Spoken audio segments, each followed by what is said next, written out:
Alright, I was telling Tim, the reason why I watched that BMF show, right? And there was a scene in there where Meech went out to LA to link up with a Pyru on selling some drugs. Correct. He linked up with Crip. Alright, so he linked up with Crip. And while he hanging with the Crip, they get into a fight in the club with the Bloods, right? So the next day, after the fight, they have like neutral territory spot. Like some little get together or something in the city. We walk up to the Blood and go, hey look, I ain't gang, I ain't Crip, I ain't none of that. I came out here to make money and to sell this product. And he's like, while I'm out here, whatever y'all got going on with my people, what is gonna take for us to squash it? Because I need him to help me move this work down here in LA. And he's like, I'll bring you in too. Like if y'all do this part of the game, I'll bring y'all in too. And y'all can get it for a low number and y'all can and we can all eat. And I respect that because I was like, that's pretty much how I was moving. Like when I was younger, people couldn't understand why I got along with the Bloods, the Crips, and the folks. Right? Be careful with that shit. But people couldn't understand why I got along with the Bloods, the Crips, and the Pyrus, and the folks and shit. And the reason is because at the end of the day, we was all trying to get money. We was all trying to make it out the hood, right? So let's say hypothetically, for the sake of the video, let's say you run a pizza company here in Bluffton, and I got a pizza company in Columbia, right? And your pizza company ain't the same name as mine, but I know somebody who got some trucks, and they like, hey man, if you can get them people down in Bluffton to use our trucks, we'll let both of y'all get the deliveries for, let's say, we're gonna talk big numbers for a minute, or decent numbers. Let's say for $2 less a run than what y'all paying with whoever y'all dealing with. All right? And you can go, I come to you with the deal and the opportunity, so you can either go, nah, I'm sticking with my people, even though they charging me $5,000 more a run, I know they dependable, or you can say, let me look into it, right? So when it comes to gangs, family, friends, and business, it all operate under the same clause. We all want loyalty, and we all want money. And the most important thing sometimes to most people is money, right? So when push come to shove, let's say I'm banging Pyru and I go over to LA. If I'm hanging out with some people in LA and somebody call me and go, what's up, Damu? And they like, oh, you Pyru? Word, come ride with us real quick. We about to go handle something. The man in me can go, man, I came out here to chill in LA. And anybody in the gang, they can respect that. Oh, yeah, you're right. You didn't come out here to get in our beef. You came out here to hang out in LA, right? Now, if I'm hanging out with the Pyrus out there, and somebody from a rival gang or rival city roll up on us, start shooting or wanting to fight, if I retaliate, it's because my life is in jeopardy as well. But for somebody to try to drag me into it, it's like, that's where the gang has to separate from gang members to men and women, right? Because if a LA Pyru got beef with some Crips, especially over a chick or something random that I don't even know nothing about, not over gang stuff and, you know, trying to take territory that I'm making money in or something like that, but just simply y'all from a different gang in a different part of the city, and we having a bad week, so we want to cause a problem with y'all. As a man, I still got to get back home to my kids, right? So I can go, hey, let's sit down and have a meeting with them boys. Let's see how we can work this out so y'all ain't got to clash and pile up dead bodies, which is where the cops and the politicians have an issue with gang members. Because they go, y'all don't got to pile up all these bodies. Y'all don't even need to be in a gang. We already got one of the strongest nations in the world, which is America. Y'all can just be American. If y'all American, we're going to let y'all get y'all gun rights. We're going to let y'all go down to the shooting range. We're going to let y'all smoke a little bit of weed. We're going to let y'all drink. We're going to do whatever we can to keep peace in America.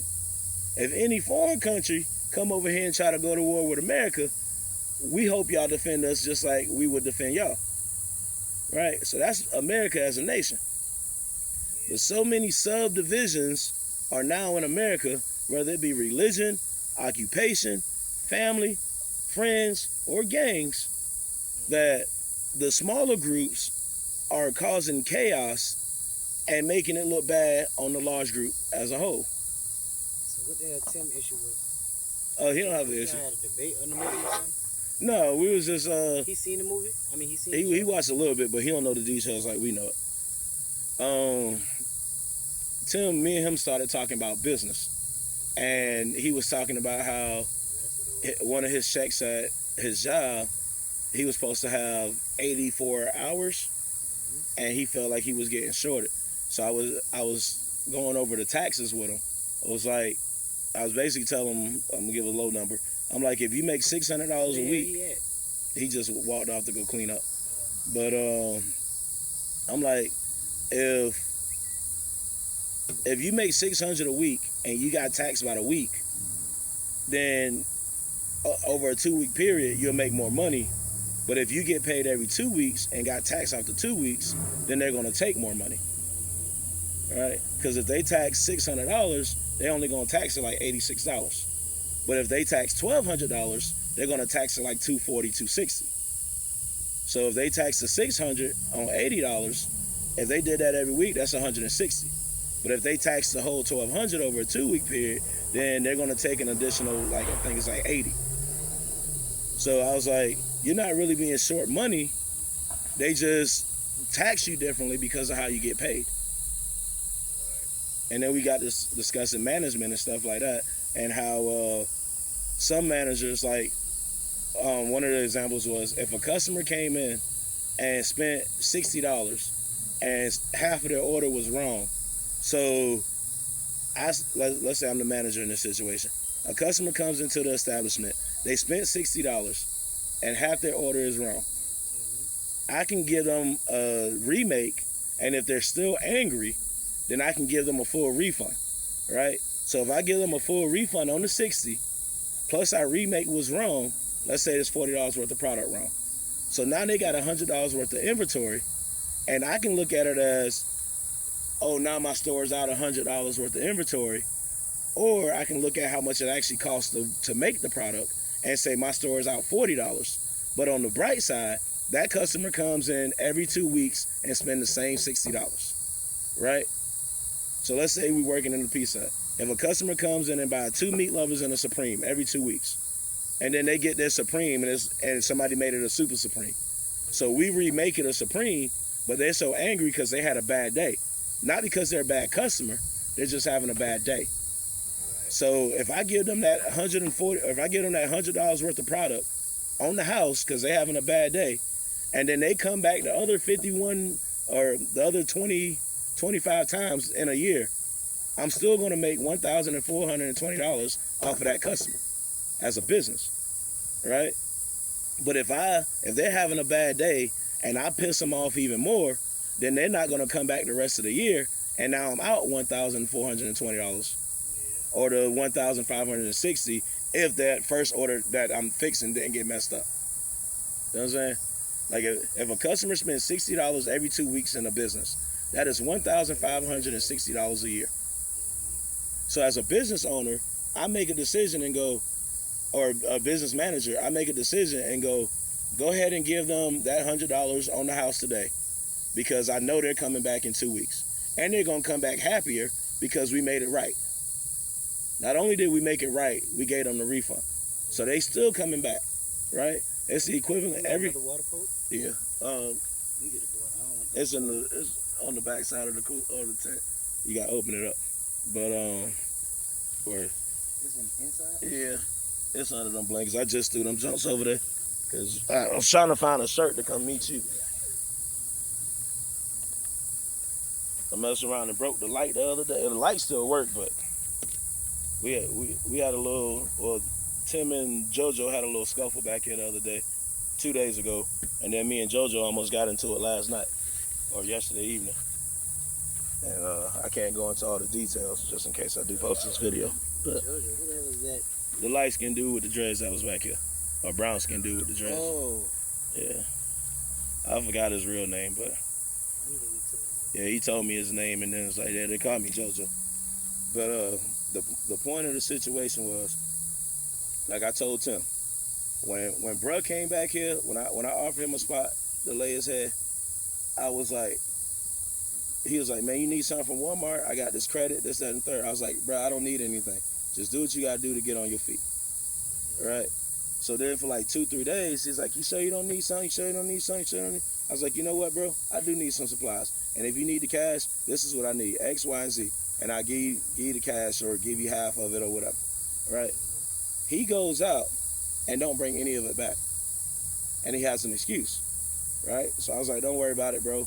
I can get it later. So then the next day, we talking about it. He's like, nah, man, I ain't trying to do that, this, that, and third. I was like, I'll go up there, I'll grab what I need. You come pay for it with your credits, and I ain't trying to do that. Okay, cool.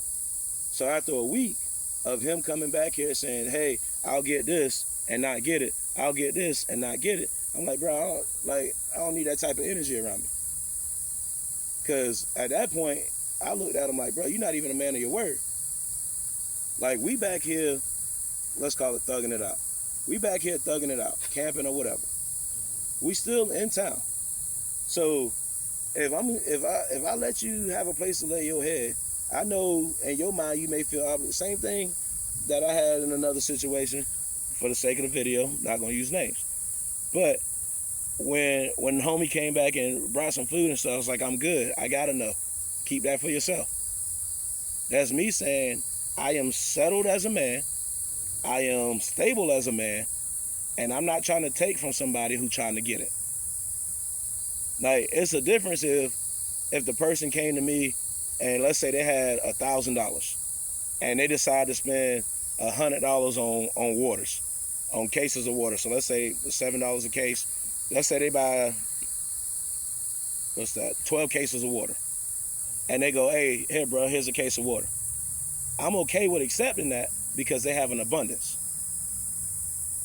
But if all they had was a case of water and said, bro, I'm gonna give you half, I understand the symbolism in it, but if I'm not hurting for money, like I'm not rich and none of that, but if I'm not hurting for the water, and if I'm still making money while this other person is trying to make money, I'm not gonna feel good taking half of what they got left. I know people say that's love and loyalty, and that's people showing commitment, but I'm such a real man that if I see you down on your last, I'm not gonna ask you for it. You know what I mean? Like when I was younger, my mama hit me with the, if you really love somebody, you'll give them your last. Yeah. And my logic is, if they really love me, they wouldn't ask me for my last.